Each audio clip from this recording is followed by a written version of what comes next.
Tô adorando esse negócio no computador, porque a gente consegue ver todas as carinhas. Pra quem eu não falei oi ainda, oi. A Rô, faz tanto tempo que eu não te vejo, né, Rô? A Adri, a Luzia. Tô muito feliz que vocês estão aqui. E hoje eu vou falar de um assunto, mas antes da gente conversar sobre ele, vai ser sobre os arquétipos de pai e mãe, né? Então, eu quero só explicar para vocês que agora, depois do ego, que vocês estudam o ego praticamente no curso todo, e a gente vai introduzindo os outros conteúdos. E eu vou explicar para vocês por que a gente estuda primeiro o ego.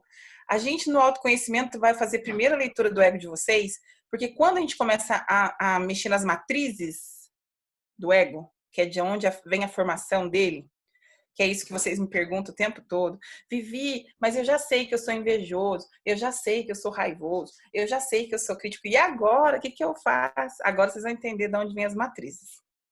E aí, quando a gente estuda as matrizes, se vocês não têm muito codificado quais são os problemas que vocês enfrentam no dia a dia, vocês não conseguem buscar na origem da vida de vocês as matrizes do ego. Ou seja, de onde é que construiu essas camadas que vocês criaram, né? A Márcia hoje fez um vídeo super legal, eu não sei porque camadas. Tá sendo assim minha substituta. Quando eu não quiser gravar os vídeos, vou mandar tudo para ela poder gravar para mim. Tá sendo muito bom. Quem mais quiser ser voluntário, é muito bom, viu? Super legal. Então, assim, tem as camadinhas, né, para chegar na sua essência. Então, quem que é a essência? Lembra que nós conversamos que a essência é quem vocês nasceram, puramente, quem Deus deu, né? E hoje que nós vamos estudar os arquétipos, eu quero que primeiro vocês levem em consideração a seguinte questão. Os arquétipos de pai e de mãe, que são os modelos e simbologia que a gente cria com a vida,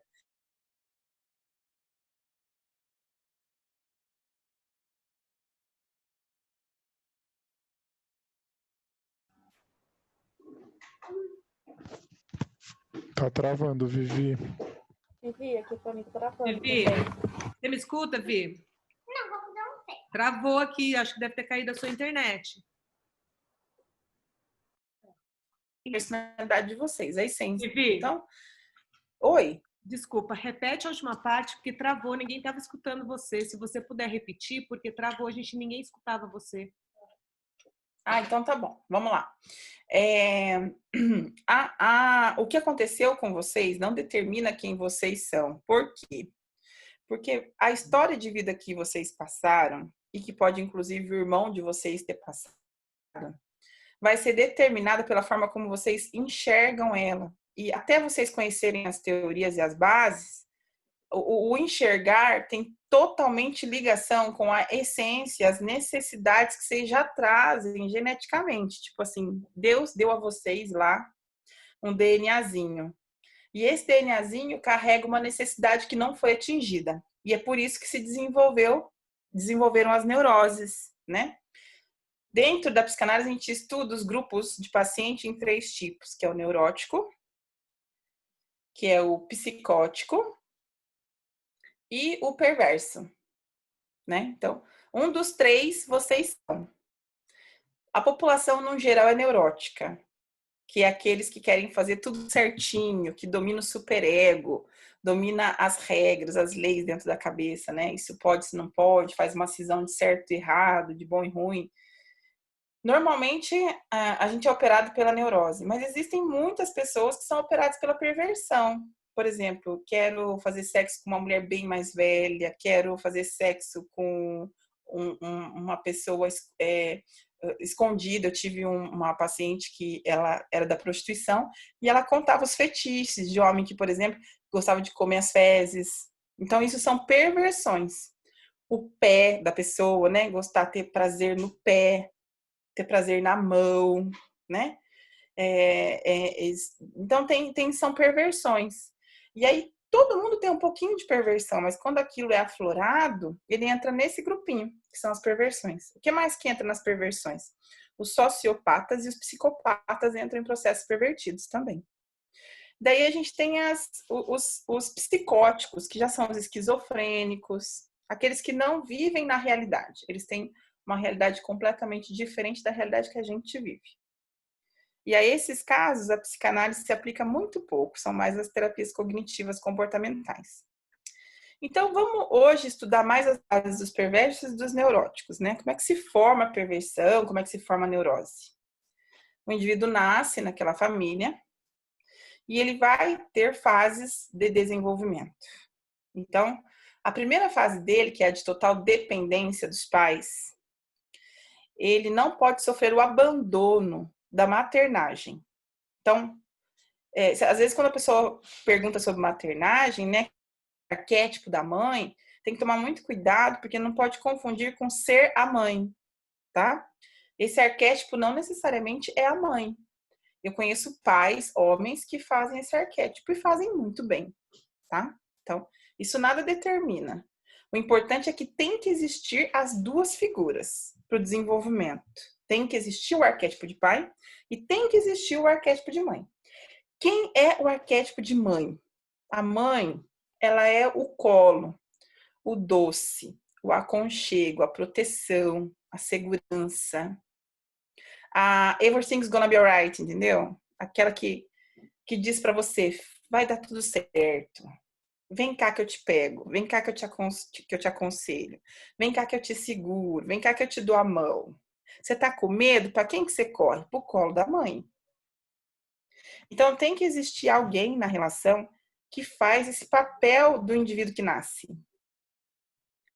E quando esse arquétipo de mãe, Vivi, não existe, quando ninguém fez esse papel, que acontece muito comumente em, às vezes, famílias que deixam os filhos com babá, e que essa babá nunca teve filho, ou que se teve filho não tem nenhum apego, e não desenvolve esse arquétipo. Eu, por exemplo, não criei meu filho quando pequenininha, quem criou praticamente foi minha babá. Só que ela fez muito bem a maternagem do meu filho, ela e o meu marido. Então, meu filho conseguiu se desenvolver, porém, no aspecto de segurança com relação a mim, ele não tinha, demorou para ele pegar. Quando ele ficava sozinho comigo, ele não tinha confiança 100% em mim. Então, isso aconteceu. Então, na história, eu decidi vir embora para a Europa porque eu era ausente na vida do meu filho. Vocês que me acompanham sabem que teve um dia que ele me chamou de vó. Daí eu me encarei e falei, opa, peraí, meu filho tá me chamando de vó? Alguma coisa tá errada. E a gente tem que estar atento a esses sinaizinhos que a vida demonstra, né? Tem sempre tempo pra gente recuperar a vida. E daí eu vim pra cá, mas ele era um desconhecido pra mim, eu não sabia as coisas que ele gostava, e eu era um desconhecido pra ele, porque ele tinha medo de mim. Ele não ficava comigo, ele não convivia comigo o suficiente para me conhecer. Então, a gente teve que criar e desenvolver, a partir dos 7 anos de idade dele, uma relação que hoje é muito forte, muito estruturada, mas a gente não tinha essa relação. E eu tive que abdicar de uma série de coisas para poder fazer essa relação, construir essa relação, porque era importante, né? E muitos pacientes também que estão aqui fizeram a mesma coisa, abdicaram para poder criar os vínculos. Então, isso acontece muito. E é importante que vocês revejam, né? Porque um filho, ele é para a vida toda, né? Se existe uma necessidade que não está sendo atingida, é importante que volte e refaça. Mas, Vivi, dá tempo de eu refazer? Não há para o filho, não há a não existência do tempo enquanto os pais são vivos. O filho sempre espera o cumprimento das necessidades. Só que para a gente conseguir cumprir as necessidades dos filhos da gente, assim como os nossos pais, só que na época dos nossos pais não existiam essas conversas que a gente tem hoje, né? Curso online, eu tô aqui, vocês estão aí, nós estamos aqui conversando, caqueirando e passando teoria. Isso não existia, então as pessoas não tinham essas informações. Elas eram realmente ignorantes nesse aspecto. Então, eles não sabiam que eram necessidades. E o que acontece? Existem necessidades que não são cumpridas ao longo da vida, nas fases de desenvolvimento da criança, que vocês vão saber quais são.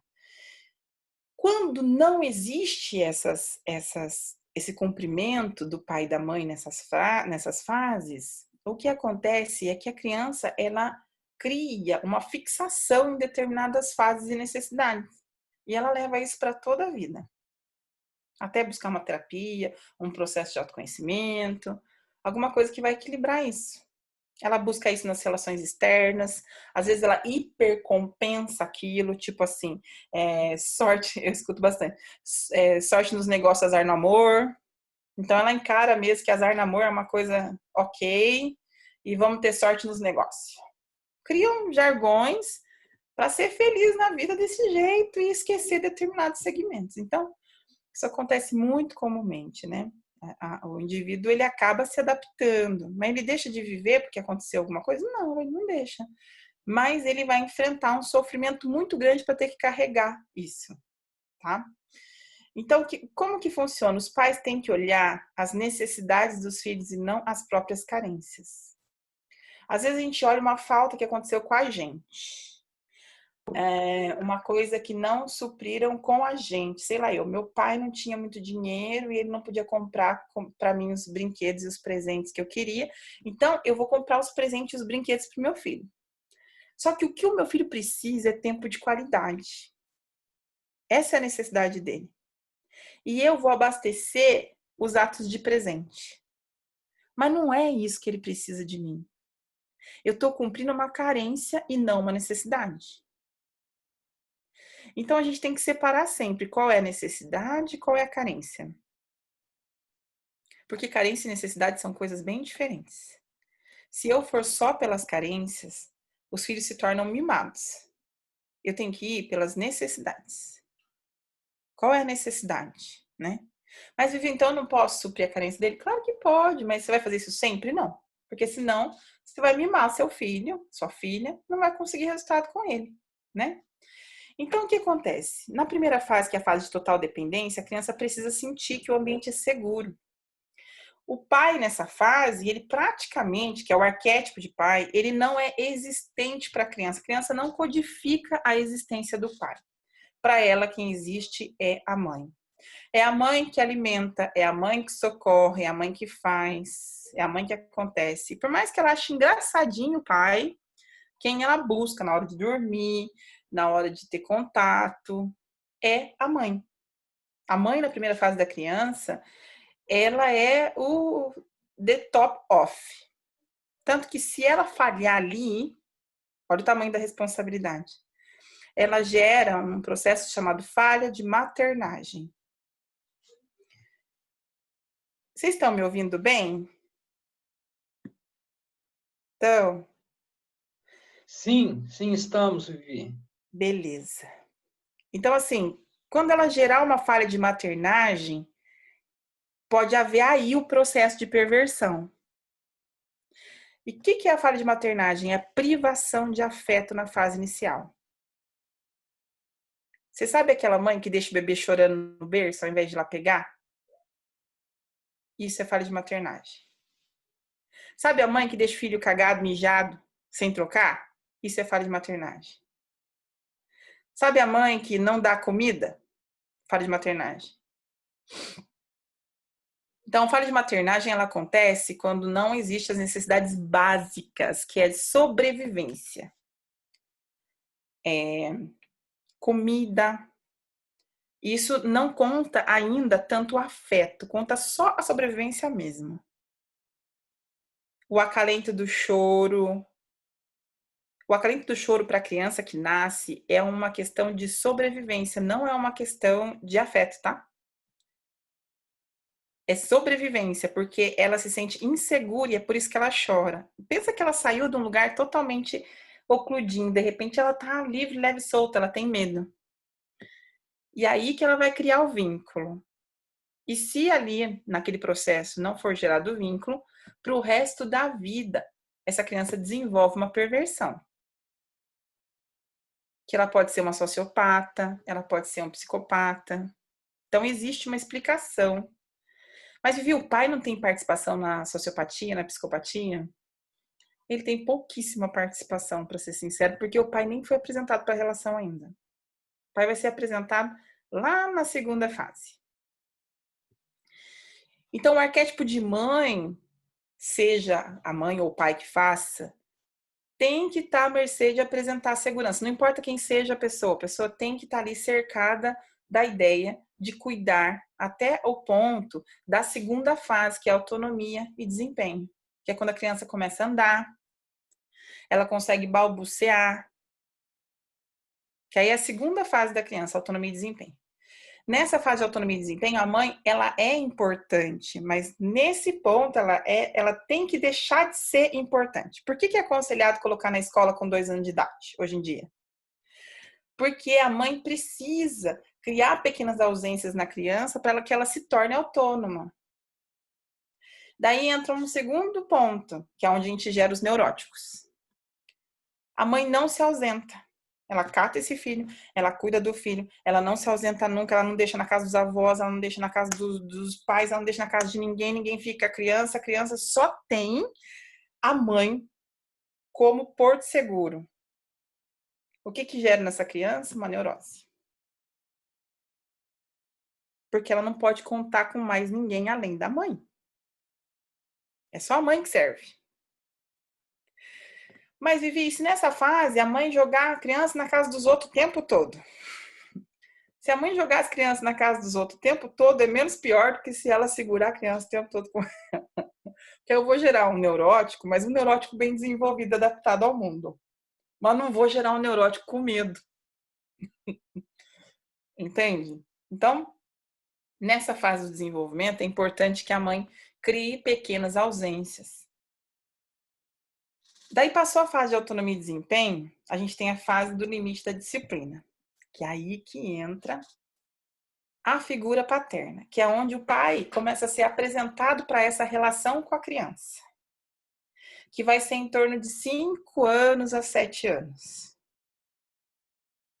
Daí o que acontece? A criança, se ela é um homem, ela vai passar pelo complexo de Édipo, e se ela é uma mulher, ela vai passar pelo complexo de Electra. O que é o complexo de Édipo, que a mulherada fica louca, né? O filho não quer mais a mãe, quer o pai. Não quer saber da mãe mais, entendeu? Ai, meu filhinho que gostava de mim pra caramba. Não, agora ele quer o pai, ele quer copiar o pai, ele quer usar a roupa do pai, o corte de cabelo do pai. O meu filho até o perfume do pai ele usa. Se deixar até o sapato.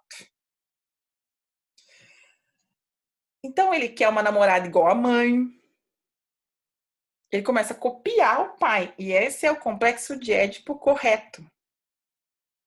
Se o complexo de Édipo não acontece, pode acontecer a homossexualidade.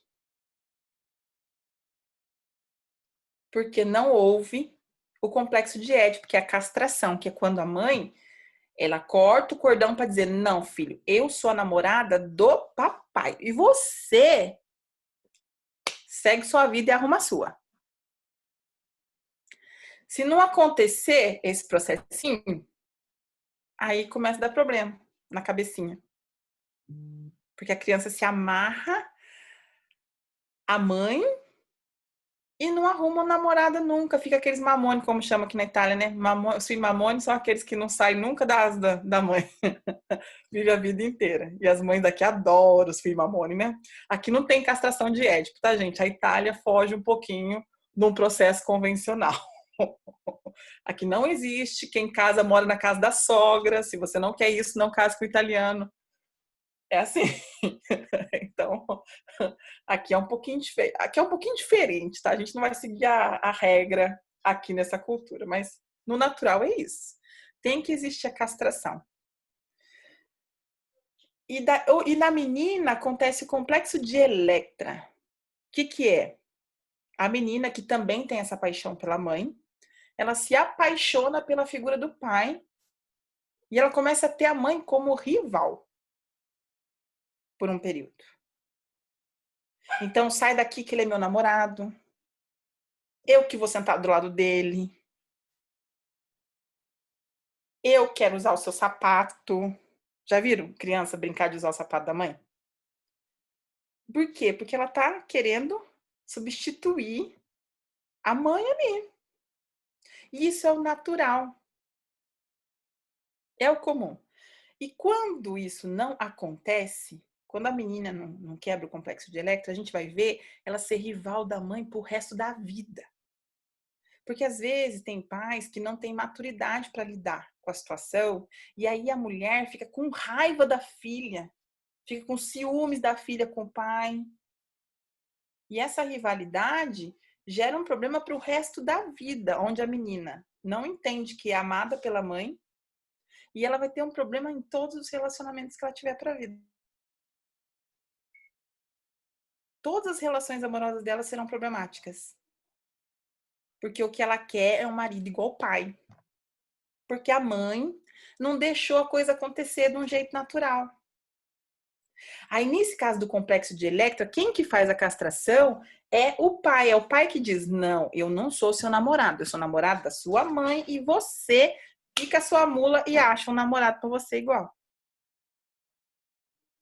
Aí é o pai que gera. Aí, gente, né? Eu não sou machista, mas entra o ego do homem, né? O ego masculino. Minha filha me ama, me quer e eu não vou castrar. Vou deixar. Deixa ela ser apaixonada por mim porque eu sou galã. E aí atrapalha a relação da menina pro resto da vida. Entende o tamanho da complexidade? Parece uma coisa tão simples, natural, mas que se não acontece da forma correta, a menina cria esse platonismo, busca nas relações dela o pai pro resto da vida, não vai encontrar, porque as pessoas são seres únicos, pode até ter trejeito, mas não serão iguais, e ninguém vai chegar à altura daquilo que ela quer, e ela vai ter uma rivalidade com a mãe para sempre. Então esse chama-se complexo de Electra. A apresentação do pai na relação, quem faz é a mãe. Então, assim, eu quero que vocês agora reflitam quem vocês pensam que é o pai de vocês. Entendeu? Na cabecinha de vocês, o pai de vocês é um cara bacana, legal, chato, egoísta, boêmio, malandro. É um cara que só pensa nele, não tá nem pra ninguém. É um vagabundo, é um trouxa. Quem que é o pai? Esse pai que vocês pensaram agora não existe. Tcharam! Acabei de destruir os sonhos de vocês. Tirando vocês do processo de ilusão. Oh, céus, agora eu vou me matar. Então, não se... Esse pai de vocês que vocês acham que existe, na realidade, foi uma construção que a mãe de vocês fez. O jeito que a mãe apresentou a relação. Viram? Deixa eu tentar só tirar o áudio aqui. Isso. Foi o jeito que a mãe apresentou para a relação. Então, se a mãe disse para vocês, olha, seu pai é bacana, é legal, ele é viajador, cacheiro viajante. Ele nunca tá aqui em casa, mas ele é uma pessoa maravilhosa, boníssima. Foi a imagem que vocês construíram. Agora, se o pai de vocês foi construído na mente de vocês, olha, ele não presta, é um vagabundo, idiota, sai com tudo quanto é piranha. É isso que vocês pensam que o pai de vocês é. Então, quem constrói a imagem do pai na relação é a mãe. Então, a gente tem alguns modelos de pai. A gente tem o pai presente, que é o pai que não só está presente fisicamente, mas está presente também mentalmente. A gente tem o pai ausente presente, que é o pai que está ausente, ele não está todos os dias com a criança, ele não tem condição de estar todo o tempo, mas ele se faz sempre presente. Ele liga, ele pergunta como tá, você tem acesso a ele a hora que você precisa, né? Então, o pai ausente presente. Aí a gente tem o pai presente ausente, que é o pai que tá e que não tá presente. Tá lá com o jornalzão, né? Deixa eu ver as notícias. Menino, não faz barulho que eu tô aqui assistindo o jornal. Esse é o pai presente ausente. E daí a gente tem o último, que é o pai ausente. Ah, Vivi, então ausente é aquele, por exemplo, pai que morreu ou que não conhece o filho? Não. Não tem nada a ver. Porque a ausência é a construção do pensamento. E daí eu falo para vocês que se as mulheres são inteligentes ou se estudassem o autoconhecimento, elas jamais fariam os filhos terem uma ideia ruim do pai. Daí eu vou explicar para vocês por quê. Porque o arquétipo de pai é montado pela mãe. E o filho vai acreditar em tudo que a mãe disser. Eu vou pensar que o marido tá morto e que foi um drogado filho da puta que roubava o banco. Mas se eu falasse, não, seu pai te amava, ele era uma pessoa tão bacana, seu pai era do bem, seu pai gostava tanto de você, você era tão amado, você não acredita como ele desejou. Quando chegar numa certa fase, a criança vai ter a noção exata da realidade. Ninguém chega para uma criança de 5 anos, 6 anos e diz: não existe Papai Noel, nem Coelho da Páscoa. E se você acredita nisso, você é um trouxa. E por que não fala isso para a criança? Mas fala para ela: seu pai não presta, não gosta de você, nunca quis você. Por isso que ele não olha na tua cara. Entende? Porque não se faz isso, porque não se fala desse jeito. Porque a criança não tem ainda capacidade de montar cenários. Tem uma fase que é quando transmuta a adolescência, que a própria criança começa a pensar, mas isso não bate com a realidade. Deixa eu entender melhor. E aí é a hora que ela por si só desmistifica. Ah, não existe Papai Noel. Que interessante, não existe. Mas é um processo natural que ela própria constrói. Não precisa os pais terem interferência nisso. Então, quem apresenta o pai para a relação é a mãe. E se ela apresentar esse pai de uma forma que é ruim, agora que é a parte legal, tá, gente? Vocês têm problema com dinheiro, prosperidade financeira, né? E encontrar a vocação profissional de vocês. Vocês têm mania de ganhar tudo e perder tudo. Vocês têm problema com escassez. Então, isso chama-se arquétipo de pai. Ele é totalmente responsável pela falta de limite e disciplina que vocês têm na vida. Olha que beleza. Vocês entendem?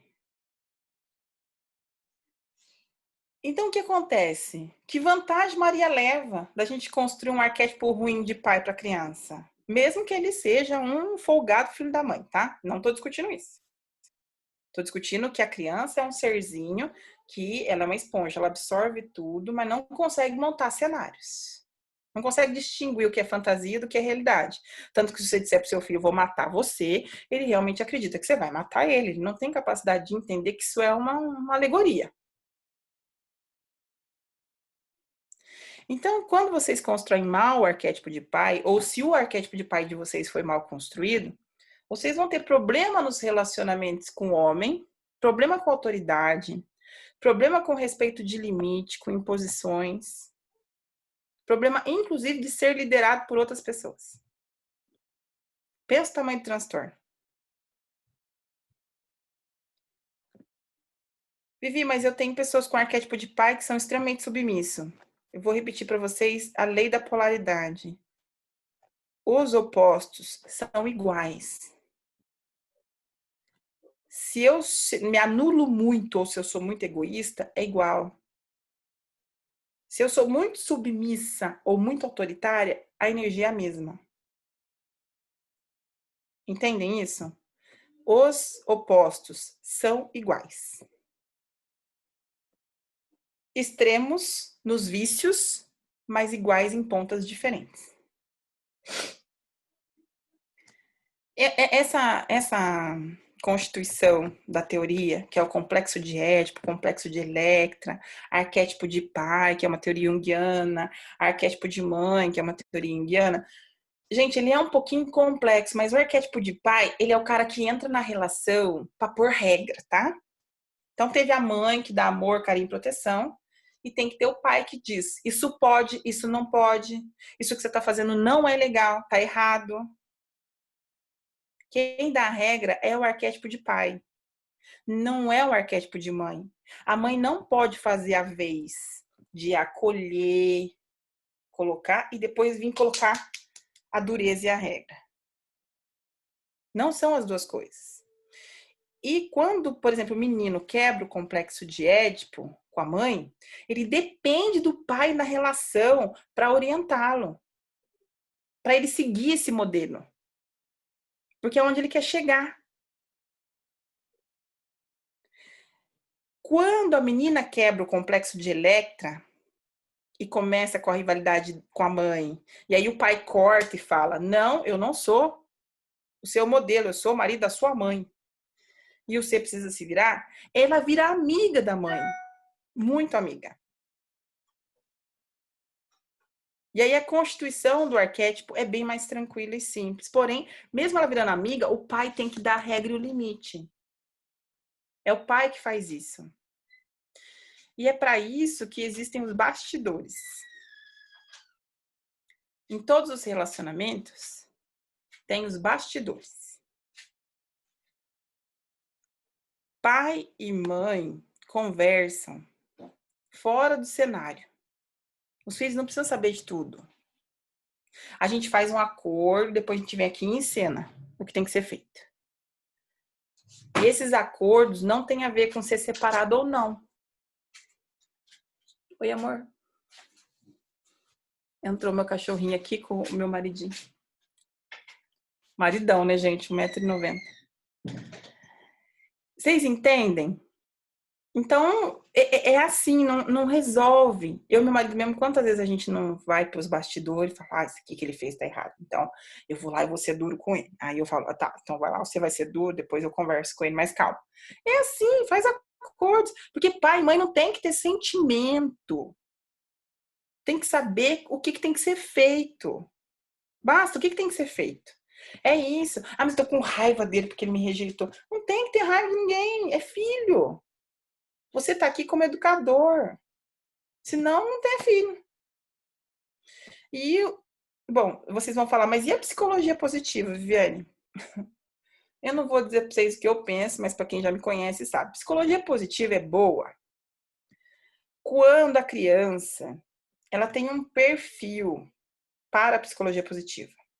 Mas não é funcional com todo mundo e nem com toda hora. Tem a fase do afeto, do uhul, colocou bolinha na bolinha. E tem a fase do tá errado, criatura, senta aqui e faz de novo. E não tem essa de psicologia positiva. Isso aqui é um termômetro que quem é pai, quem é mãe tem que estar ali presente, está olhando a situação. E como é que a gente consegue isso? Ninguém vai ter o olho de vocês.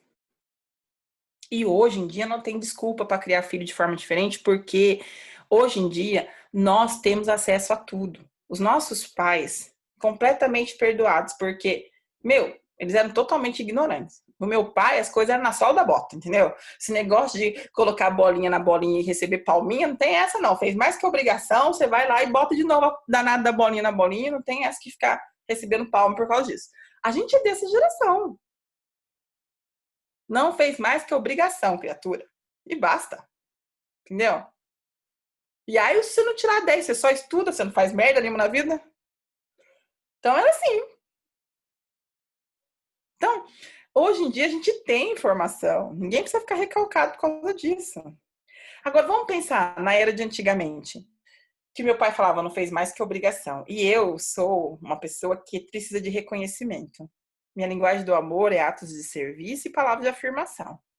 Meu pai que dizia, não faz mais que obrigação, ele minava a minha necessidade básica, que era o reconhecimento. Aí o que aconteceu com a Viviane? Eu fui ganhar prêmio na Europa, fazer master de tudo quanto é tipo, escrever nas reportagens, nas matérias de revista, porque eu precisava do reconhecimento que eu não tive. Até que a gente vai trabalhando o ego, e hoje eu coloco o ego, eu quis fazer o curso de autoconhecimento, quis falar do ego, porque, gente, eu descobri o ego, não é tanto assim. Faz uns 6 anos, porque a gente não estuda isso na formação de psicanálise. Não estuda isso na formação em psicologia. E isso é um erro muito grande, por quê? Porque é uma coisa que a gente não consegue lidar. Eu alimentava meu ego, dando para ele reconhecimento. Saiu de uma questão de necessidade para passar a ser uma carência. Se não acontecesse, eu chutava o balde, eu brigava, amarrava o pescoço de alguém na parede, entendeu? Tinha que ter. E se não acontecia, eu dizia, seu ingrato. Ou seja, eu fazia porque tinha essa troca. Então, tudo isso que eu estou passando para vocês não é só uma questão teórica, mas é uma questão de experiência própria. São teorias profundas, densas. Eu estou tentando resumir, porque o curso não tem intenção de formar ninguém para trabalhar com isso, mas as estruturas principais, elas são essa. Depois que vem os limites, aí vem a fase da adolescência, que é a interação com o meio social. O que acontece na interação com o meio social? Tudo aquilo que foi ensinado até essa parte, eles vão botar à prova na sociedade. Meu pai dizia que eu tinha que lavar o prato depois que eu comia. Minha mãe me obrigava a lavar os pratos. Então eu vou na casa do meu amigo, aí eu lavo o prato depois que eu como. E aí eu observo se essa interação social funcionou ou não. Então eu vou para a aprovação social, que não é mais dos pais. Nessa fase, que os pais falam, pouco importa. O que importa é a aprovação do externo. E aí os pais ficam, às vezes, muito malucos, porque, meu filho não me escuta, só faz o que ele quer. Ele está no processo natural de desenvolvimento, que é a aprovação social. E, ok, é natural. Aí ele vai dar cabeçada, ele vai errar, ele vai beber, chegar bêbado em casa. Aí você vai falar, pô, o que é isso? Mas por quê? Porque os amigos estavam bebendo, ele bebeu também, daí não conseguiu se controlar, bebeu mais da conta, chegou bêbado. E são interações sociais. Mas e daí, Vivinha? A gente que é pai, tem que ver tudo e ficar quietinho ou a gente tem que interagir? Não, você tem que continuar sendo pai.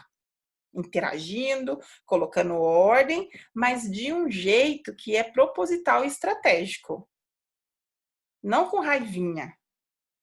Não, tipo, vou ficar uma semana sem falar. Que isso também é uma coisa que acontece nas necessidades e a privação do carinho do afeto. Quando os pais ficam com raiva da criança e ficam tratando da criança com indiferença. Finge que a criança não existe. Porque ela quer dar uma lição. Gente, não tem lição nenhuma na indiferença. A lição que você ensina é: você não vale merda nenhuma pra mim. Você é um bosta. É assim que você ensina pra criança. Não tem lição nenhuma no silêncio. O silêncio só vai te ensinar se for meditação. Se não for meditação, é só diálogo que resolve. Seja entre o casal, seja entre o filho, é só diálogo. Não tem outra coisa que resolve. Outro erro que é cometido pelos nossos pais e a gente acaba refletindo é que a gente nunca pergunta, a gente primeiro acusa. A gente não senta e pergunta, o que eu posso fazer por você? Porque dentro de um comportamento existe um pedido de socorro, uma necessidade. Então, antes de falar, seu moleque, você fez isso, o que eu posso fazer por você? O que está acontecendo? Deixa eu te entender. Eu não posso deixar você sem punição, porque o que você fez está errado. Você pichou o muro do vizinho. Mas o que você quer dizer com isso? O que está acontecendo? Vamos conversar. Me conta o que você sente. Diálogo aberto e franco. A outra coisa que nossos pais não faziam e que é funcional é: conte as suas histórias para os seus filhos. Os filhos gostam de ouvir histórias. Se os seus pais dissessem para você, quando eu tinha sua idade, eu também, você sabe, meu pai, eu fui saber que quando ele tinha 7 ou 8 anos de idade, a minha tia tá aqui, ele é testemunha, depois ela fala isso para você. Ele brigou com a professora e arrancou a roupa dela dentro da sala de aula. Rasgou a roupa dela. Pensa se ele era uma pessoa bacana. Mas eu ficava de castigo se eu respondesse professor. Mas ele nunca contou pra mim que ele largou a pelada. Eu fui descobrir isso depois que eu já era grande. E aí o que acontece? Você se sente uma deficiente que você faz coisa errada. Agora, se seu pai contasse que ele fazia coisa errada, a deficiência era menor. Vai, então é de família, né? Então vamos titubear isso que você é de família. E ele podia ter dito, eu arranquei a roupa da professora, larguei ela pelada, e olha só, não é legal. Eu tô te ensinando porque eu já fiz e isso não dá certo. Não é legal. Não me orgulho disso. Então tem que fazer desse jeito. Então, ia ser muito mais proveitoso, mas não, eu fui descobrir depois, em reunião de família. Enfim, tadinho, tá morto, né? Não vou mais discutir sobre isso com ele, mas ele arrancou a roupa da professora. Então, assim, vocês entendem que as histórias de vocês formatam os ideais de ego da criança, para ela não se sentir fracassada. Porque a criança, quando ela erra, ela sente que ela não é ninguém. Então, é importante você falar pro seu filho, olha, pra sua filha, eu também já passei por isso. Quando eu tive um namoradinho, eu sofri horrores. Nossa Senhora, emagreci, eu engordei. Aquele desgraçado me largou esperando uma semana e não apareceu. Chorei, chorei, chorei e eu tô aqui viva. Acontece com todo mundo. Então, tipo, mostrar mesmo quais foram as dores que construiu você até aqui. Porque é importante. Então, esses são os processos naturais de desenvolvimento dos arquétipos. Tá? Aí, Vivi, tá bom, mas agora meu pai, minha mãe ferraram minha vida em vários acontecimentos. Eles não atenderam minhas necessidades básicas. Quais são as necessidades básicas? Eu vou dar exemplo para que vocês possam pensar a respeito, ok?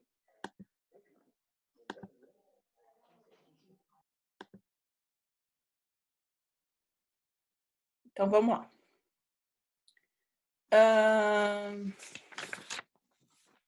Cadê o estilo parental? Que eu vou dar exemplo, porque assim vocês podem entender melhor alguns modelos de pensamento, tá bom? De estilo parental. Gostava de mim e tratava-me como uma pessoa especial, ou eu não sentia que eu era especial, eu não sentia que ele gostava de mim, não sentia que ele tinha amor por mim, ou ele ou ela, ou mãe ou pai. Prestava atenção em mim e passava bastante tempo comigo, ou não prestava atenção em mim e não passava nenhum tempo comigo. Isso é um estilo parental. Me dava conselhos e orientações úteis, ou não me dava nenhum conselho, nenhuma orientação. Eu não podia confiar na palavra desse ser, ou desses seres. Não eram de confiança. Ouvia, me compreendia, me partilhava sentimento comigo. Não partilhava sentimento comigo, não me ouvia e não me dava o direito de falar. É um estilo parental. Era caloroso fisicamente e afetuoso. Não era caloroso, não era fisicamente afetuoso. Nunca me disse um eu te amo na vida. São necessidades que não foram atingidas. Morreu ou abandonou a casa permanente quando criança. Tinha mau humor e era imprevisível ou era alcoólatra. Geram necessidades. Preferiu meus irmãos a preferir a mim, gera as necessidades.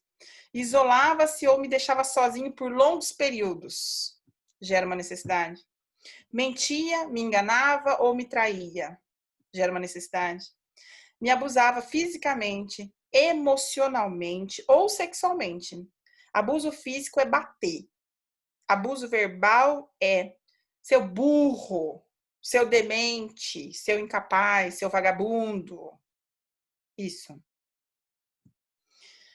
Usava-me para satisfazer as suas necessidades emocionais. São aqueles pais que sentam com o filho e ficam lamentando a vida, contando do relacionamento com o pai e com a mãe, né? A mãe que faz o filho de psicólogo, ou o filho que é psicólogo do pai, né? A criança é pequena, ela está tentando gerar maturidade, tem que sentar com a mãe e ouvir a mãe contar a murmuração dela.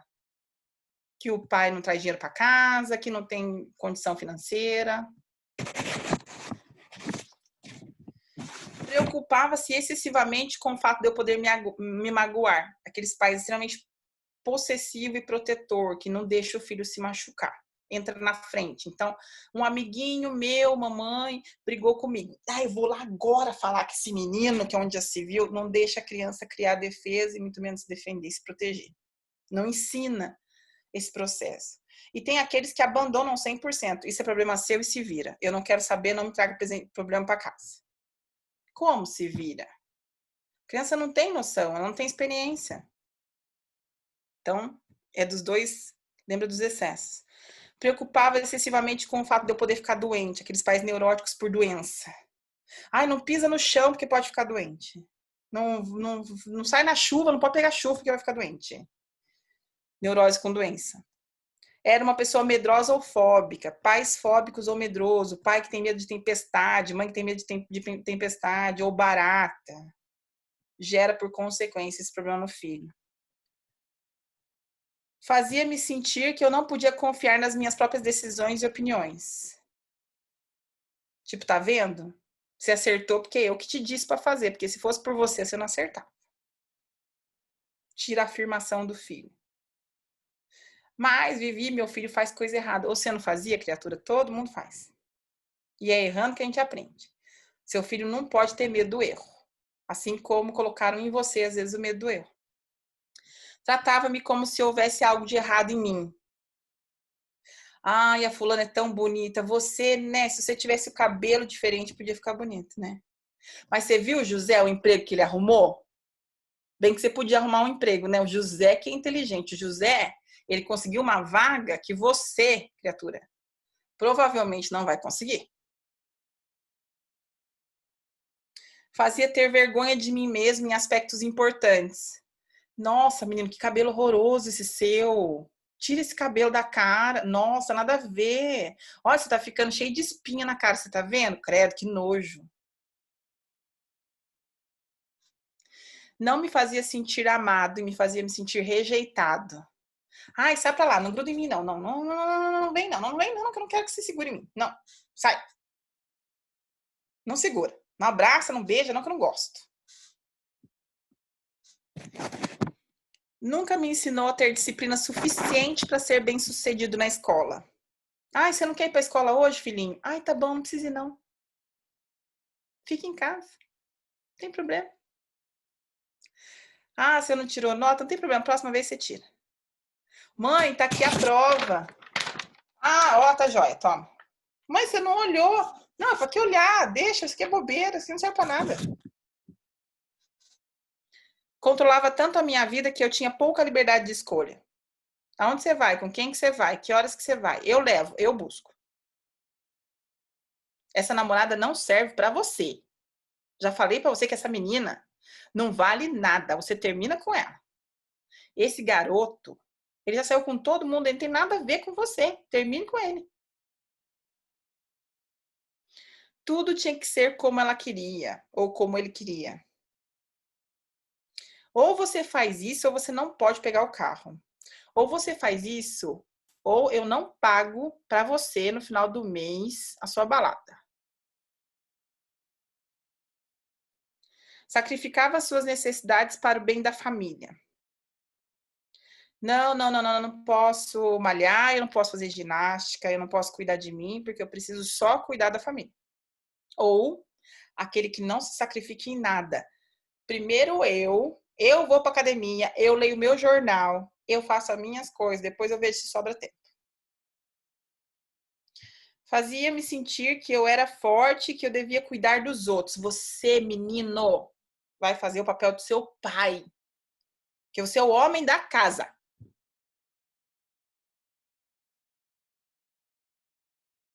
Então você vai me ajudar. Você vai cuidar da mamãe? Tem que cuidar da mamãe. Era incapaz de lidar com a maior parte das responsabilidades diárias, de maneira que eu tinha que fazer mais do que a minha parte. Você não lavou a louça ainda, menina? Não limpou a casa? Vai limpar já a casa. Eu já tirei o pó, tá ótimo. Agora você limpa o banheiro e lava a casa. Senão você não vai sair de casa hoje. Tinha expectativas muito elevadas em relação a si próprio. Eu sou muito bom. Eu sou maravilhoso. Eu não arrumei emprego até agora, porque na verdade eu sou muito bom para aquela empresa. Por isso que não dá certo aquele cargo para mim, entendeu? Eles precisam de alguém menor que eu. Eu sou muito inteligente para aquele cargo. Não dá. Era perfeccionista em muitas áreas. As coisas tinham que ser daquela maneira e não de outra. Você não fez do jeito que eu mandei. Tá errado. Mas o resultado foi o mesmo. Não interessa. Tá errado. Esperava que eu fizesse sempre o meu melhor. Às vezes, é indiferente com o meu resultado. Tem pais que esperam que você dê o seu melhor e que cobram de você o seu melhor. Ah, mas eu consegui isso aqui. Não, mas você podia ter sido melhor. Eu tirei 9, você podia ter tirado 10. Sempre mais. E aí a criança cresce sem a noção de satisfação.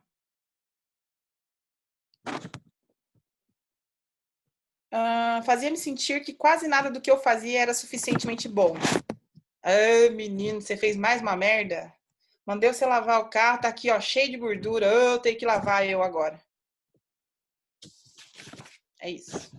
Então, assim, esses são modelos parentais que a gente estuda na teoria dos esquemas, inclusive. A terapia dos esquemas, ela estuda bastante os modelos parentais. Tem vários questionários que preenche para poder saber do estilo parental. Eu não vou aplicar em vocês todos, porque eu aplico nos pacientes em específico, porque dá trabalho para fazer a leitura e a readequação.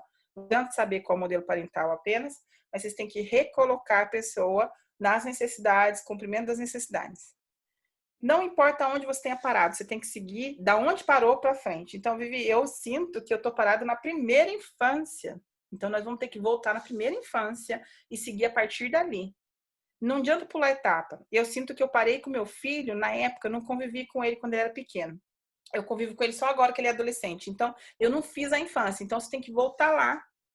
E em meados de 1 ano a 2 anos, você vive todas as fases. Porque dá para fazer isso. Dá para resgatar esse tempo, tá? Aí tem os perfis que a gente fala. Como sai disso aí, né? Eu vou dar as dicas para vocês em 6 passos práticos. O povo gosta de 6 passos, 10 passos, né? Mas vamos lá. É porque 6 é fácil de decorar. Primeira coisa para sair de processos infantis ou sanar as nossas necessidades que não foram atingidas pelos nossos pais. Doação e generosidade. Doação, gente, é isso que eu estou fazendo com vocês, por exemplo. Doar tempo, doar conhecimento. Tá? Doar tempo, hoje em dia, é a maior coisa que pode ter.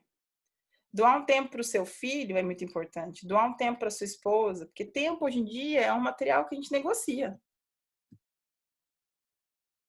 Então, doação e generosidade. Seja de conhecimento, seja dividindo com as pessoas aquilo que você aprendeu, seja daquilo que você tem como profissão, doar, tá? Segundo item para vocês saírem de processos infantis, atenção plena. Aonde você está é onde você está. Não é no futuro e não é no passado. Quando vocês sentirem que alguma dor bateu, o que bateu é a dor da rejeição, Vivi. Sensação de ser rejeitado. Então, tá bom. Da onde é proveniente? Porque eu fui muito rejeitado pelos meus pais. Ok. Você hoje é um adulto. O que você vai fazer com isso? É trazer para o momento presente. E duvidar da sua palavra. Será que eu fui rejeitado mesmo? Será que não fui eu que entrei e não olhei na cara de ninguém e depois ninguém me cumprimentou? Pensando que eu tô cheio de querer? Atenção plena ao momento. Então, viver o agora, ok? A terceira coisa, tolerância e capacidade de transformar dor em amor.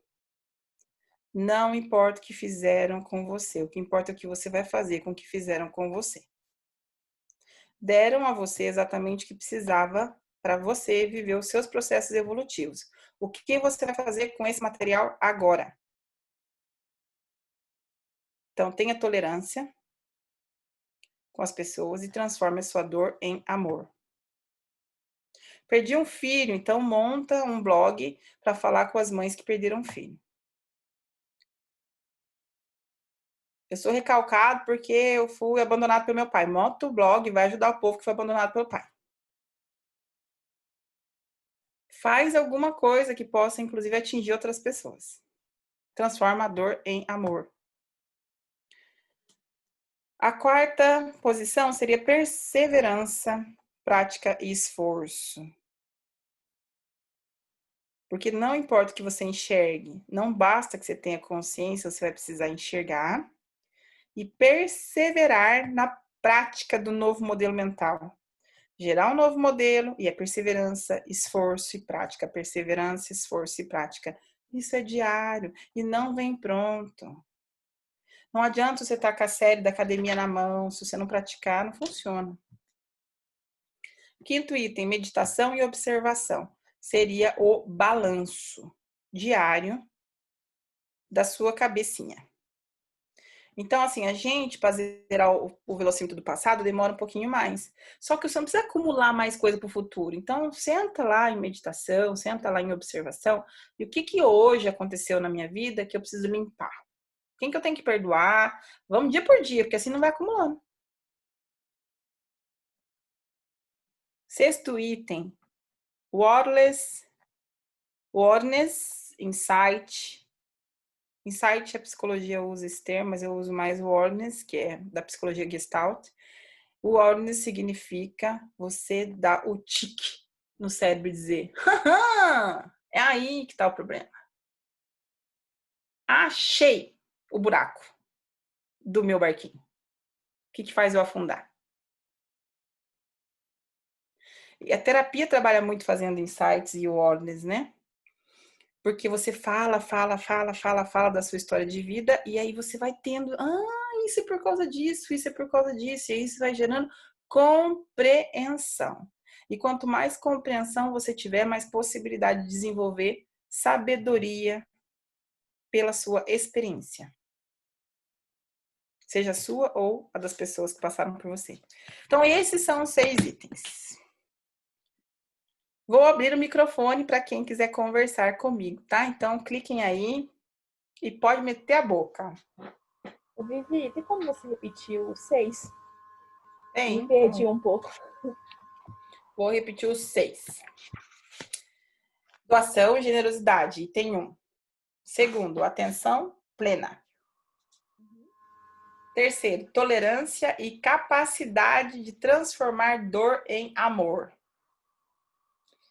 Quarto, perseverança, prática e esforço.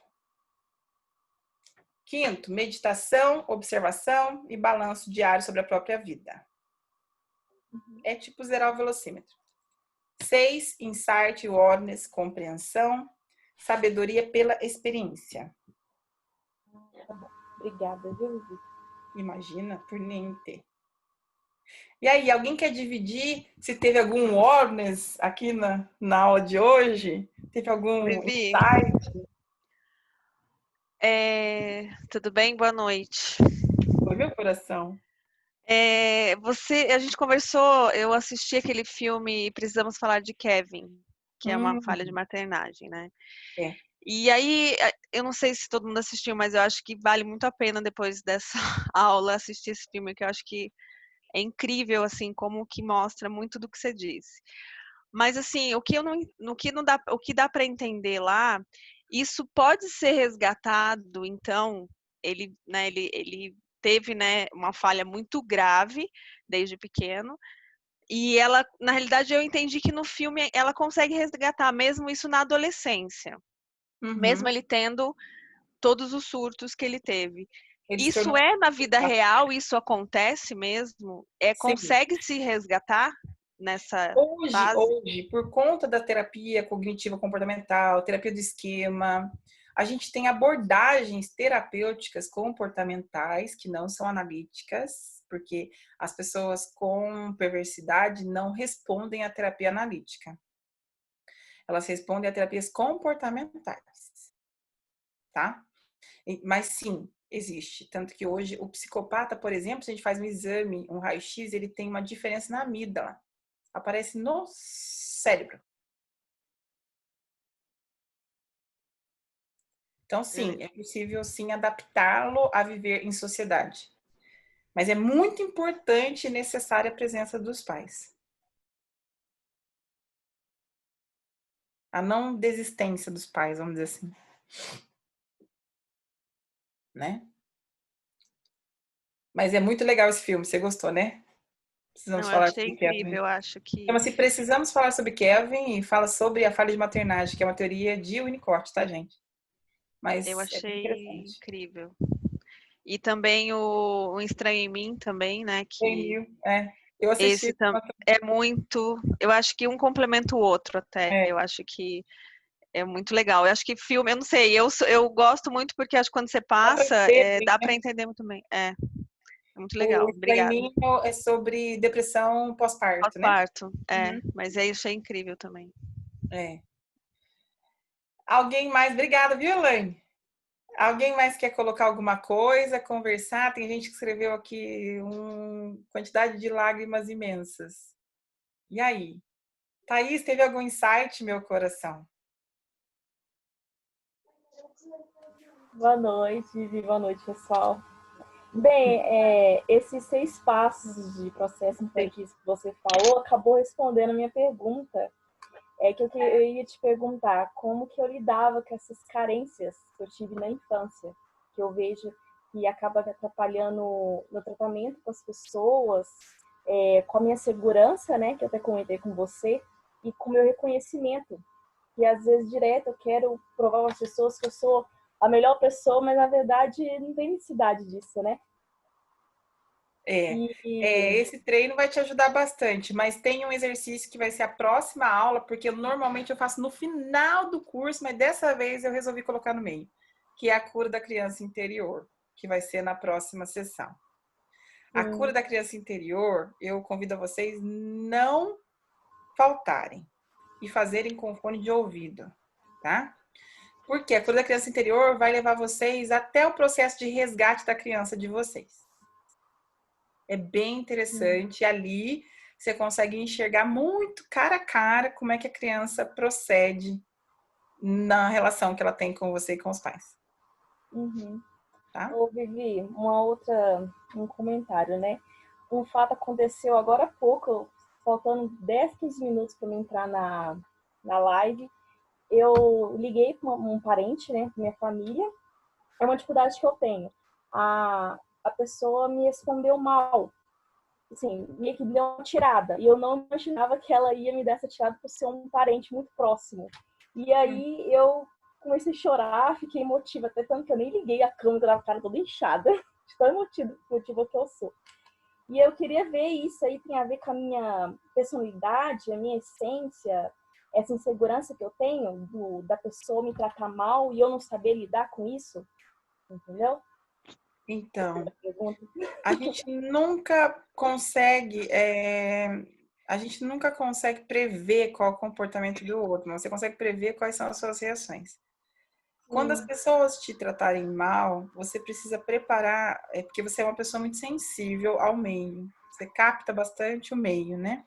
Você deve ter sofrido horrores, porque qualquer movimento dos seus pais deve ter atingido você no peito, tipo estaca. Entendeu? Sim. Por conta da sua hipersensibilidade. Então, a hipersensibilidade é algo que veio com você ao mundo, Deus te deu. E por algum motivo você está aqui na Terra. Você só precisa usar essa hipersensibilidade para produzir energias bacanas. Mas quando a pessoa tratar você mal, a primeira coisa que você deve fazer é perguntar: me desculpe, eu não entendi. Por que você está fazendo isso? Sim. Perguntar mesmo. Eu imaginei que talvez a pessoa estivesse estressada, entendeu? Não tem problema. Mesmo assim, se ela está estressada e num dia que não tá bom, você pergunta: mas me desculpa, por que você está falando desse jeito comigo? Eu te fiz alguma coisa? O que foi que eu te fiz? Eu tenho medo de acabar chorando na frente da pessoa, entendeu? Porque eu não esperava aquilo, entendeu? Olha, quanto mais você treinar, porque você chora bastante, porque você está armazenando. Quanto mais você treinar a enfrentar a situação e colocar a pessoa no ponto dela, mas o que foi que eu te fiz? O que está acontecendo? Eu te fiz alguma coisa? A pessoa vai se posicionar e vai ter vergonha de você. Entendi. E aí você, quando começar a enfrentar, vai parar de ter essa hipersensibilidade. Você chora porque, na verdade, você queria enfrentar. Eu acabo ficando brava com a situação e eu desconto no choro, né? É horrível. Mas eu entendi, Vivi. Obrigadão, viu? Culpa e reparação, Melanie Klein. É isso mesmo. Perfeito. É que a Raquel já identificou o seu processo, chama-se culpa e reparação. O que acontece? A pessoa vai lá, briga, discute, aí você se arrepende que não falou, daí você se culpa que não falou e tenta reparar. Aí você não consegue reparar, tenta super valorizar essa pessoa, tratar super bem para que ela goste mais de você. Aí a pessoa te trata mal, você se culpa e assim por diante. Chama processo culpa e reparação. Boa noite, posso falar? Deve. Oi, Márcia, tudo bem com você? E aí, Raquel, tudo bom? Porque ela está atrapalhando minha live. Bom, mediante a tanta coisa que eu aprendi, né, que a gente já está aí já na segunda fase, né? Veterano. Mas mediante, assim, a tudo o que eu aprendi, até hoje eu estava comentando com uma pessoa, que foram tantas experiências, né? Mas de nada vale o aprendizado se nós não colocarmos em prática, né? Então, só o conhecimento não tem valor se você não pôr em prática. Então, vou dar o meu depoimento mediante uma situação que as pessoas do grupo pelo menos não sabem, mas em relação à minha filha, eu tenho uma filha trans, né? E foi bem difícil essa aceitação, né? Mas a partir do momento que eu tive essa aceitação, eu tive aquela que a Vivi falou agora da reparação, que é reconhecer essa dor na mãe que por cultura religiosa ou familiar, tem esse bloqueio e acaba causando nos filhos uma falta de compreensão. E não é assim que a gente não tenha o amor, porque a gente tem o amor, mas a gente não consegue se compreender e a gente só se culpa mediante a situação, né? Então, a partir do momento que você realmente entende e se coloca no lugar do outro, que, assim, graças a Deus, para mim, pelo tempo que eu esperei para ter essa aceitação, depois que eu tive uma resposta, foi muito rápido para eu trabalhar isso. Então, hoje, em relação à minha filha, o relacionamento melhorou bastante, né? Então, o conhecer o outro, o conhecer a cultura, o pôr em prática tudo que a Vivi passa para nós aqui, faz muita diferença, porque senão nós sofremos e fazemos os outros sofrer, né? E quando você abre a visão para tudo isso, você fala, nossa, quantas pessoas não estão sofrendo pela mesma coisa que eu? Só que daí você quer abraçar o mundo, né? Porque tipo, ai, vocês não podem sofrer mais. Mas tá tudo bem, eu tô trabalhando essa parte em mim, que né, essa ansiedade por ajudar, mas tem sido assim de grande valia. A Márcia, que também era só espelho, né? Que tipo, eu dava para você o que você me dava, então eu era grossa ao extremo. Não fala alto comigo que eu falo mais alto que você. E agora eu estou fazendo um curso de hipnose clínica e hoje eu apliquei em 2 pessoas e aí elas falaram assim, nossa, a sua voz acalma a gente, né? E eu até dei risada, eu falei, para vocês verem que engraçado, porque antes a minha voz irritava as pessoas, porque eu era eu, então não importava o outro, né? E mudei muito dessa forma, então hoje as pessoas vêm e falam, nossa, como você mudou, né? E é muito gratificante isso. Só que a mudança parte de nós mesmos, né? E a partir do momento que a gente olha para nós, eu acho que essa é a parte mais difícil, a humildade de olhar para nós e parar de culpar os outros, né? E olhar que nós somos culpados por aceitar ou por fazer, né? Por deixar que as pessoas façam com a gente. Então, eu tenho muita gratidão por estar participando novamente e, assim, aprendendo cada dia mais. No primeiro ela praticou pouco, tá, gente? Foi no segundo que ela praticou mais, tá? Então, fiquem tranquilos, eu estou praticando ainda. Estou praticando ainda. Ela praticou pouco, ela é veterana, entendeu? Raquel, coitada, na terceira turma tá praticando, olha só que situação. Raquel, na terceira turma, gente. Eu pensei que ela não tinha mais salvação, ela encontrou Jesus e agora começou a praticar a coisa. Porque, olha, tava difícil, viu? Então, fiquem tranquilos, né? vocês também. É um desafio, não é difícil, é um desafio. A esperança. A esperança. Eu vou só uma palavra, né? Nós somos culpados, eu vou substituir por nós somos responsáveis, né? É verdade. É verdade. A gente permite que as coisas aconteçam. Sim. E às vezes a gente não sabe nem como permite, né? O fato é que existem lições que você vai precisar aprender e quem é o professor pouco importa. Sim. Só superar a lição, né? É verdade. E se apegar ao professor é gerar muito sofrimento. Se foi o pai que ensinou, se foi a mãe que ensinou, se foi o colega, se foi o namorado, se foi um filho, isso aí pouco importa, porque isso aí tudo é passageiro, nada é permanente. Importante é a lição. O que foi que você aprendeu e é isso que basta. Não precisa ficar apegado a quem é que fez ou causou para você. Sim. Até porque a gente escolhe as pessoas, né? Naquele filme A Culpa das Estrelas, eles falam bastante isso, né? Não dá para evitar o sofrimento nessa vida, meu velho, mas você pode escolher a quem você vai dar a honra de te fazer sofrer. Eu aceito as minhas escolhas. E você? Você aceita as suas? É assim. Mas o difícil é a gente, muitas das vezes, a gente quer impor as nossas escolhas para o outro e aí ainda achar que ele é culpado, né? Ele é culpado porque eu imaginei que ele mudasse por mim e ele não mudou, então a culpa é dele, não é minha, por esperar dele algo que ele não tinha para me dar. Então, essa visão é bem interessante também. Você parar de culpar o outro por algo que não deu certo e olhar em você que você criou expectativas nele de uma forma que ele não tinha como te responder. Mas mesmo assim você acreditou e quebrou a cara, né? Mas às vezes até a pessoa pode ter como responder a essas expectativas, mas não é interessante para ela. Cada um tá vivendo a sua vida, né? Sim. É assim Sim. que é. Sim. Ai, fulano tirou meu cargo, passou a perna em mim, eu perdi o trabalho. Pode ser que esse trabalho nem era para você, tá tudo bem. Vamos embora.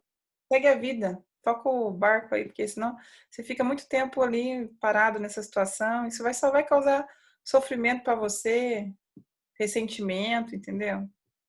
Uhum. É isso aí. Alguém mais vai colocar? Nelson, o que você está aprendendo aqui, Nelson? Não, tô aprendendo bastante coisa bem interessante. Começa a ter as vivências das situações, né? Eu tenho 3 filhos, na verdade, né? Cada um com uma mãe diferente. Então, essas coisas dos arquétipos para mim... Oi? Tem bastante experiência, dá para você contar para nós aqui. Nossa senhora, tem um menino de 21, uma menina de 14 e um menino de 5. Nossa, tudo igual. Tudo igual. Então, você foi falando as situações, eu fui identificando, lembrando, puxando lá atrás, o que era, o que não era, e algumas coisas que vão acontecendo. E aí em diante, começar a trabalhar um pouquinho em cima disso, né?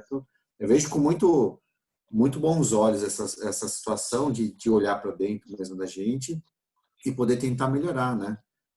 E além de ter esse curso com você, ainda pego a Keller e falo assim, me ajuda aqui, né? É isso aí. Mete a Kelly na jogada, você tá certo? Me ajuda aí. A Kelly tá estudando psicanálise, gente. É isso aí. Aproveita da moça. Não, aproveitar ao máximo. Muito bom ter você aqui. E o Legal, Alexandre? obrigado. E aí, Luana, o que vocês estão aprendendo aí de bom? A gente vai ouvindo e conversando, né? Mas o Ale fez algumas considerações aí durante a sua... Então, as considerações que eu fiz é que, sim, muitas das situações que você colocou que acontecem com as crianças, que cria algum tipo de bloqueio, porque ou a mãe ou o pai tratou de um jeito ou de outro, aconteceram comigo. Mas eu não tenho nenhum bloqueio. Então, assim, eu acho que eu soube lidar com isso de uma forma bem diferente. Porque, fora o fato que você falou que existe aquele pai que se anula para cuidar da família, que esse sou eu, o resto não tenho nada. Amém, Jesus. Porque é bem interessante a sua consideração. Mas sabe o que pode ser, viu? Assim, eu sou uma pessoa muito sincera comigo mesmo. Eu não sou de omitir as minhas falhas e minhas qualidades. Eu me enxergo como eu sou. Mas você estuda também filosofia. Você estuda espiritualidade, você tem uma base também que você buscou. Eu me enxergo, pode ser isso. Até a Nana estava comentando, minha mãe, desde que eu era pequeno, minha mãe sempre reclamou muito do meu pai. Não falava mal dele, porque meu pai sempre foi uma boa pessoa. Mas era esquentado, tinha lá seus defeitos, como a gente sabe que tem. E eu olho pro meu pai e falo, meu pai é foda. Ele tem os defeitos dele, mas ele é foda, porque ele criou todo mundo naquela casa de um jeito que as pessoas se tornaram boas pessoas. Ou não, os filhos dele nasceram com boa essência. Pode ser.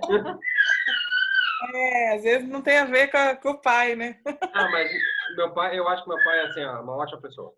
Ele tem os defeitos dele como qualquer pessoa, como eu tenho os meus, mas assim, ele ensinou pra gente o essencial. honestidade, dignidade, trabalho. É isso Ele que é deu pra gente o que a gente precisava para encarar o mundo. o pai e a mãe dá pra gente uma coisa que ele acha que é muito válido, que tem muito valor para ele, vamos supor, integridade, honestidade, e aí ele não dá amor, carinho e afeto, ele priva de outra coisa.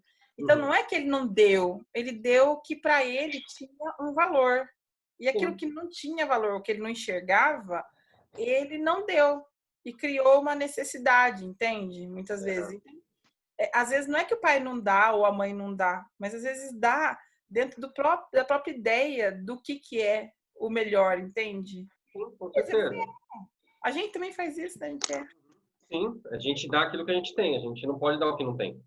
É. E até me identifiquei com a questão que a Thaís falou, que ela chora e tal, porque eu, quando eu era criança, eu sofria desse mal, né? Eu, em vez de enfrentar, eu chorava. Só que a Luana até falou, ela falou, nem todo mundo é que nem você que parte para porrada em tudo, porque agora eu sou o oposto. Eu enfrento e parto para porrada. E se eu não tiver argumento, eu solto um palavrão, viro as costas e vou embora. Porrada os termos são iguais, né? É assim, é. Tem outras coisas eu falei assim, mas não é todo mundo que é grosso igual vocês. Mas eu já fui desses que chorava porque não enfrentava. Eu prefiro do jeito que eu faço hoje, para ser honesto. Se você tá bem, é ótimo. Pronto, tá resolvido. Não vamos criar luz naquilo que não tá bom. Eu falei para ela, se eu não puder, eu falo um palavrão e vou embora. Acabou. Bravíssimo. Adoro ter vocês aqui, viu, gente? Aí acabou a discussão. Então, Vivi, oi, desculpa. Pode falar. Não, pode falar, Márcio. Oi, Vivi, boa noite. Boa noite. É assim, né? Eu sinto falta da mãe, o amor, né? Como esse rapaz falou agora, que foi na porrada. Eu fui na porrada porque eu não tive amor. Aquele carinho gostoso de mãe, aquele colinho gostoso, né? Eu agradeço hoje, eu consigo chorar, né? E aceitar as coisas que você falou, né? E parar de culpar as coisas erradas que eu fiz por eu não ter tido esse carinho de mãe, aquele peito gostoso para mamar, que quando eu fiquei sabendo que eu não tive, como doeu, a minha mãe se recusou a me amamentar, né? Aí o que eu fiz? Eu fui em frente na vida, que eu não tive carinho, ninguém, foi o que ele falou, ninguém tem aquilo que ninguém dá aquele que nunca teve. Eu não tive amor de mãe, né? Aí eu casei, né? Não dei amor porque não sabia dar. Né? Tive 2 filhas, uma filha no primeiro casamento. Aí eu sufoquei a menina de amor. Dei o peito até 2 anos, né? Fazia aquela tarde de frio, aquele bolinho de chuva gostoso, ia levar, ia buscar na escola, né? Tudo que eu não tive, eu dei para a primeira filha. Aí foi o que você falou, eu não deixei ela com a avó, não trouxe para ver a avó bruxa que ela tinha, a tia, sufoquei ela só comigo. Chegou o dia que eu a perdi. Eu perdi ela porque fiquei doente com câncer, ela perdeu aquela mãezona, né? Perdi, casou. E a segundo marido, né? E eu de novo. Aí, graças a Deus, nessa minha jornada de vida, eu fiz o treinamento Você, conheci o Vanderlei, conheci você, Viviane, que está me dando a maior força para mim não sufocar a segunda, né? Deixar andar, saber falar o não na hora certa. Só tenho que te agradecer, Viviane. E hoje eu consigo chorar, né? Tanto é que eu estava te escutando e estava chorando, né? Porque, como você falou, se tivesse tudo, a internet na minha época, a minha mãe não tinha deixado eu passar por tantas situações difíceis, né? Mas é isso. Beijo. O que não te mata te fortalece, em primeiro lugar. Segundo, você só vai sair do extremo quando conseguir perdoar a bruxa da sua mãe. Vivi. Oi, Vivi? João. Oi, eu mais ou menos vivi que nem o Alexandre, que ele estava falando. Eu chorava muito, eu era visto como, deixa de ser frouxo, deixa de ser mole, deixa de ser bundão. Só que assim, é exatamente isso, eu levei ao extremo. O que não te mata te fortalece. Eu deixei de ser uma pessoa extremamente sensível, extremamente empática, extremamente preocupada com o próximo e tornei extremo oposto disso. Bruto, arrogante, muitas vezes, o João é escroto, sou mesmo. Não gostou? Tchau, obrigado. Entendeu? E era sempre na questão de, você não fez o suficiente. Mas o seu irmão você tirou 8, seu irmão tira 10. Você tirou 9, o seu irmão tirou 9,5. Entendeu? Então, eu tive que aprender meio que buscando dentro de mim. Eu acho que quando eu busquei o budismo, porque eu falei, cara, não tem mais o que eu fazer, não tem para onde eu correr. Eu fiz psicólogo, eu fui para psiquiatra, fui para tudo, fui para balada. Então, só que chegou uma hora que a gente passa a ter um entendimento do budismo e usar aquilo como arma. Foi aí que a Laís começou a falar. Reflete na sua prática. Reflete na sua prática, porque não adianta você pegar o que você tem de conhecimento budista e usar isso como arma. Porque Olha, o budismo... você me perdoe, mas eu vou te dizer que você deveria consultar melhor os mestres que te ensinaram o budismo. Porque, olha, do budismo eu posso falar com propriedade, porque eu pratico isso já tem 5 anos. Sim. Eu vou te contar uma coisa, o budismo jamais vai pregar violência aos extremos, o caminho do budismo é o meio. Sim, no que o próprio Shakyamuni fala, o que importa, como é que fala? Nem tanto ao céu, nem tanto ao mar, o ideal é o caminho do meio. Porém, é exatamente isso que você falou. Eu comecei a observar os meus líderes budistas, de que forma eles iam liderando a situação. Eles iam liderando e conduzindo por uma situação extrema, por uma situação de limite, não por uma situação de sabedoria. Ou era muito, larga para lá, ou vamos para cima. E aí, o que acontece? Aí você que precisa filtrar o mestre. Foi exatamente isso que eu fiz. Foi exatamente isso que eu fiz. Não espere que eu seja perfeita. Eu tenho milhões de defeitos e, olha, eu cago e mijo igual a todo mundo. Sim. Não tem essa, eu tenho defeito. E a gente não pode olhar quem está passando ensinamento para você, porque você tem que olhar o ensinamento. O mestre não é o que é importante. Sim. É o que a gente fala no budismo. Mestre, você está tentando substituir figura paterna e figura materna. Exato. Que foi o que eu fiz durante muito tempo. Vai dar caca, na certa, entendeu? Sim, e deu durante muito tempo, porque aí ao invés de me encontrar, eu só me perdia mais.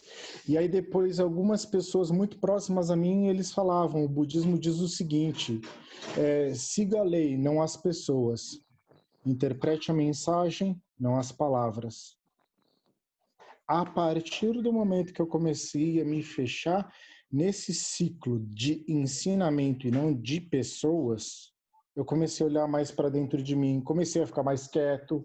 Situações que eu antes explodia, eu deixei de não explodir, deixei de explodir, quer dizer. Situações que antes eu me manifestava, eu falava, tem necessidade de eu gastar o meu tempo e minha energia com isso?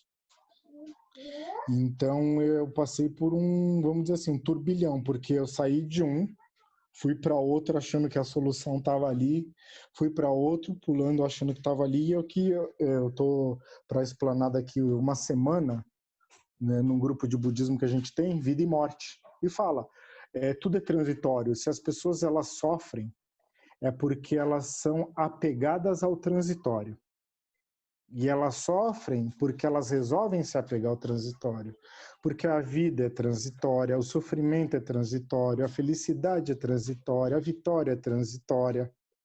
Então, por isso que a gente sofre. A partir daí, eu comecei a ver as coisas mais leves.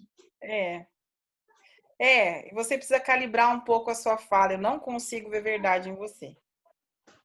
Sim. Porque assim, é o que eu te falei hoje eu tô, sabe, me esforçando demais. Porque tem dia que eu tento, tem dia que eu chuto, Mas o jogo pro caminho alto. não é o esforço. Se está esforçando, o que você precisa é tomar um medicamento, acalmar. Não, o caminho não é o esforço. O caminho ele é tranquilo. Não tem esforço. Entendeu? Tem que ter calma. Não tem esforço. Rô, pode falar, minha linda. Eu queria te colocar duas posições. Uma, assim, quando você estava falando a respeito de ser mãe, né? Eu sou mãe de 5 anjos, 5 meninas. Uau! E aí, conforme você falou, eu faria isso, eu agiria dessa forma, eu seria muito controladora, e é da minha personalidade, né? Foi o que eu aprendi. Mas, enfim, eu compartilho da fala da Márcia. Eu sou irmã de uma homossexual e de uma trans. O meu irmão caçula é trans. E eu faço, o meu papel da família é tentar ajudar a minha mãe a aceitar a nova identidade do meu irmão, né? E isso é muito difícil para ela, porque minha mãe é uma mulher separada, meu pai hoje é falecido, ele teve outra família, e minha mãe é uma mulher muito sofrida. E sempre o sonho do meu pai foi ter filhos homens. E ele foi preconceituoso, foi machista, enfim. Minha mãe só deu filhos mulheres, né? Porque os filhos homens dela faleceram, e o único filho homem dela é o caçula. E aí, no decorrer da vida, veio o homossexualismo e veio o transgênero. Só que minha mãe tem muita dificuldade. Ela aceita o homossexualismo, mas ela não aceita o transgênero. Ela tem muita dificuldade de falar com meu irmão no masculino. E eu queria que você me orientasse, né, que me falasse como que eu posso ajudar a minha mãe e o meu irmão nesse processo da aceitação. Porque eu entendo que é muito difícil para ela. Nós somos, né, de gerações diferentes, até porque ela pensa muito na família dela, né, na aceitação da sociedade, da família. Então, E eu moro longe da minha mãe, né? Eu quero te fazer uma pergunta. Você aceita que a sua mãe não aceita? Eu respeito porque ela é de uma outra cultura e ela tem uma outra visão. Mas A questão é que esse meu... Não entendi. Se você respeita, por que você está querendo mudar isso? Não é questão nem de querer mudar, a questão é assim, esse meu irmão que é o transgênero, ele é o mais carinhoso, o mais atencioso, o mais cuidadoso. Uhum. E é o caçula, né? Das mulheres, teoricamente, ele seria o caçula. E eu moro longe, minha mãe já é uma senhora de idade. Então, assim, antes do transgênero, eu tinha sempre essa concepção de que ele cuidaria da minha mãe. E hoje, pela dificuldade da minha mãe de aceitar essa mudança do meu irmão, isso me preocupa, porque os dois estão em sofrimento, né? A minha mãe, pela dificuldade de aceitar, ela ama o filho, mas ela tem essa dificuldade de tratá-lo no masculino, e o meu irmão pela não aceitação da mãe. Tá, mas aí... o que está te afligindo? É o sofrimento dos dois ou a culpa que você carrega porque se acontecer algo com a sua mãe, a culpa será sua, inconscientemente, dentro de você? Não, eu acho que o sofrimento dos dois, porque eles se amam muito, e isso está sendo um empecilho. Eu acho que a Márcia até me entende nesse sentido. Isso está sendo um empecilho para que os dois... Porque meu irmão continua cuidando da minha mãe, né? À distância, mas... Deixa eu explicar uma coisa pra você. Não é que eu não te entendo e que a Márcia te entende porque ela vive o que você vive. Vão existir coisas que eu vou falar para você que você não vai gostar de ouvir. Não é porque eu não te entendo, é porque eu quero que você reflita. O problema não está no acontecimento entre eles, porque esse problema chama-se lei da ordem da ajuda. Você pode pesquisar. Lei da ordem da ajuda. Ele vai dar a você 5 situações em que você precisa respeitar para poder ajudar. E você está infringindo a lei da ordem da ajuda. Quando você infringe a lei da ordem da ajuda, você não ajuda, você se envolve e atrapalha.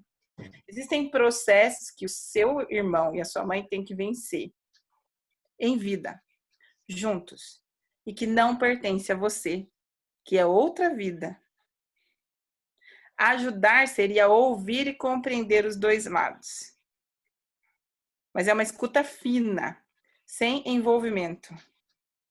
Se você tentar envolvimento, mãe fala com ele, meu irmão fala com a mãe, e gerar meio de campo, você está infringindo as regras da ajuda. Eu te convido a pesquisar sobre as leis da Ordem da Ajuda. Você vai ler lá e vai ver exatamente o que você está fazendo de errado.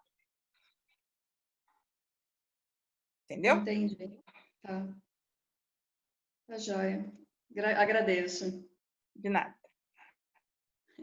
Gente, então eu vou encerrar por aqui, tá bom? Se vocês precisarem de alguma coisa, nós estamos às ordens. A semana que vem a gente está na cura da criança interior. Estamos aqui, tá?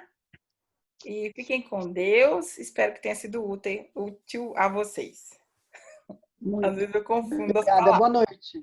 Obrigada. Obrigado, boa noite, viu? Gente, Tudo bom. Obrigada, Vivi. Boa noite. Beijo. Obrigada. Gente. Boa noite.